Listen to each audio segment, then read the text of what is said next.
Shri Venkateswara gold finance తాకట్టులో ఉన్న బంగారాన్ని విడిపించి కొనబడును. సంప్రదించండి 8499070070. జగన్మోహన్ రెడ్డి గతంలో నారా చంద్రబాబు నాయుడు గారిని విమర్శించారు, వాళ్ళ ఫ్యామిలీని దూషించారు, మహిళలని విమర్శించారు.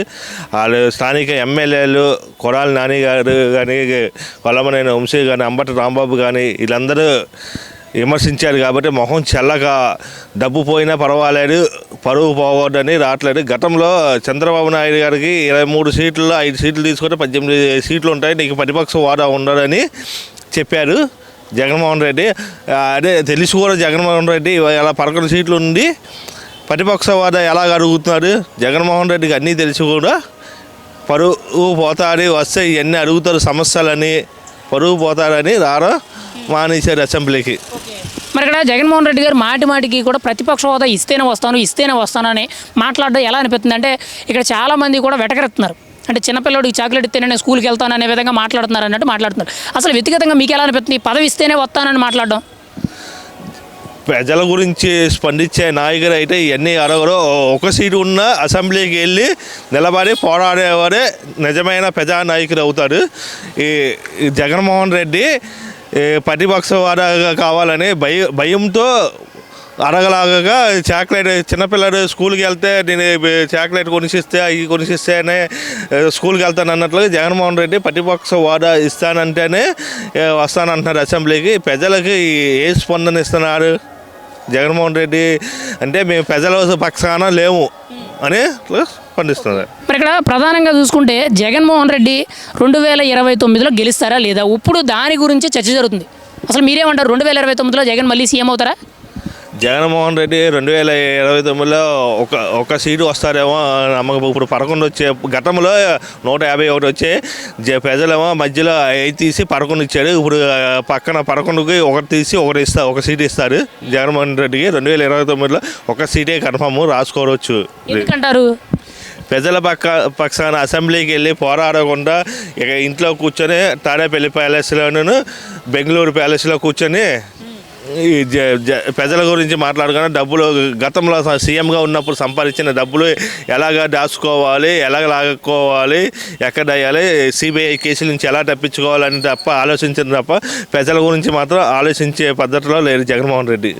మరి నేను ప్రజానాయకుడిని, ప్రజా సమస్యల మీద గొంతిప్పుతాను, అసలు ప్రభుత్వం మీద విరుచుకుపడతాను, ప్రజల సమస్యల మీద నేను పోరాడతాను, పాదయాత్ర చేస్తాను అన్నారు కదా, దీనికి మీరేమంటారు? మరి జగన్మోహన్ రెడ్డి శవ రాజకీయాలు తప్ప పాదయాత్ర దేనికి చేస్తారంటే కేసులు తప్పించుకోవడానికి కోర్టుకి వెళ్ళాలి, ప్రతి శుక్రవారం కోర్టుకి వెళ్ళాలి, సిబిఐ కోర్టుకి వెళ్ళాలి, అవి తప్పించుకోవడానికి పాదయాత్ర చేస్తాను. జనాల సింపతి కావాలనుకున్నా కానీ జనం గతంలో ఒకసారి చూశారు, ఇప్పుడు రెండోసారి చూసేదానికి జనాల మనసులో తెలివైనవారు, జనం బాగా తెలివైనవారు. జనం ఓటుతో సమాధానం చెప్తారు కానీ ఇంకేం అనరు. అది జగన్మోహన్ రెడ్డికి అవి మాత్రం తెలుసుకోవాలి గారు. జగన్మోహన్ రెడ్డి ప్రెస్ మీట్లు పెట్టినప్పుడు చిన్నపిల్లలు స్కూల్కి వెళ్తే స్కూల్లో టీచర్ పేపర్ మీద పుస్తకంలో రాసి చదవరా అంటే అలాగే చదువుతున్నారు స్క్రిప్ట్. జనాలకి ఏం కావాలి, ప్రజలకి ఏం కావాలి, ఏం పనికి వస్తారని మాట్లాడట్లే. ఎవరో స్క్రిప్ట్ రాసి ఇచ్చింది మాత్రం అది చదువుతున్నారు తప్ప ఇంకా జగన్మోహన్ రెడ్డి సబ్జెక్టు లేని మనిషి. అదే ఫ్యాక్సినిజం చేయమంటే చేస్తారు, ఎవరిని చంపాలన్నా ఎవరిని మించాలన్నా చేస్తారు జగన్మోహన్ రెడ్డి. మరి ఇక్కడ 2029లో మేమే గెలుస్తాము, గత 5 ఏళ్ళు మేము సుపరిపాలన చేశాము, మమ్మల్ని మోసం చేసి దొంగ ఓట్లు వేసుకొని ఈవీఎంలో ట్యాంపరింగ్ చేసి గెలిచారని చెప్పి ప్రభుత్వం మీద విమర్శలు చేస్తున్నారు. దీనికి మీరేమంటారు? జగన్మోహన్ రెడ్డి 2029లో పోటీ చేయడం కూడా కాదు కానీ 2028 ఆఖరిలోనే పార్టీని ఏదో పార్టీలో విలీనం చేయడం జరుగుతుంది. జగన్మోహన్ రెడ్డి విలీనం చేసి ఆ కేసులు తప్పించుకోవడానికి విలీనం చేస్తారు. ఇది జగన్మోహన్ రెడ్డి 2029లో మేము అధికారంలోకి వచ్చిన తర్వాత సప్త సముద్రాల అవతలన ఒక్కొక్కడికి తొక్క తీస్తాం, తాట తీస్తాం, ఎవరిని వదిలిపెట్టాం, 1కి 2 బదులిస్తామని మాట్లాడుతున్నారు కదా, ఇప్పుడే భయపెడుతున్నారు కదా, మీరేమంటారు దీనికి? ఇది ఎంతవరకు కరెక్టు?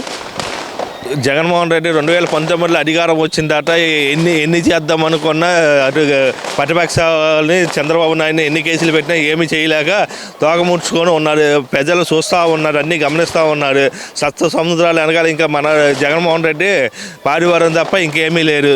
మరి 5 ఏళ్ల జగన్మోహన్ రెడ్డి గారి పాలన ఎలా అనిపించింది? 2 ఏళ్ల కూటమి ప్రభుత్వ పాలన ఎలా అనిపించింది? ఒక మాటలో మీరేమంటారు దీని గురించి?